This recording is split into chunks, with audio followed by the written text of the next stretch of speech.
Macky, la gouvernance par l'escroquerie. Ils ont dit le candidat de la continuité. Ce sera pour la poursuite de leur nébuleux slogan d'un plan Sénégal émerge. Une formule creuse qui ne veut d'ailleurs rien dire. Rien.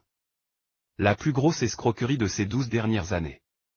D'ailleurs rien de ce qu'il nous promettait en 2012, encore moins lors de son discours d'investiture ne s'est concrétisé après 12 ans de règlement de compte au pouvoir. La gestion qu'il voulait sobre et vertueuse est devenue calamiteuse. La règle de la patrie avant le parti s'est muée en l'accaparement des richesses par un clan de voraces. Visez toutes les nominations depuis 2012. Ce sont les mêmes personnes qui reviennent. Un jeu de chaises musicales parfaitement exécuté. Ceux qui ne pensent pas comme eux sont châtiés. À ceux du clan, rien ne peut leur arriver.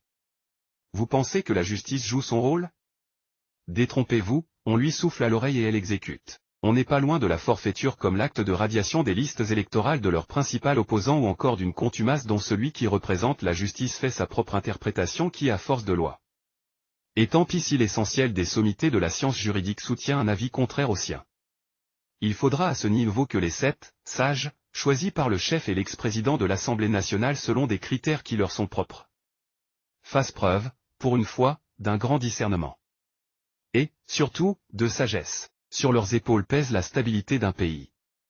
Il leur faudra une grande responsabilité morale face à l'histoire. Dire le droit et non pas interpréter les desiderata politiques de ceux qui les ont nommés à leurs juteuses fonctions.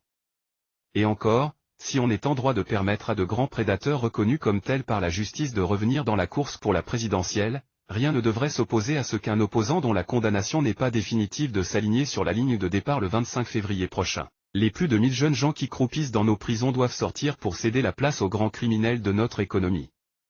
On attend du procureur, si prompt à envoyer des opposants et activistes en prison, qu'il fasse la même célérité pour toutes ces personnes qui ont dépecé notre économie à travers le fonds Covid-19.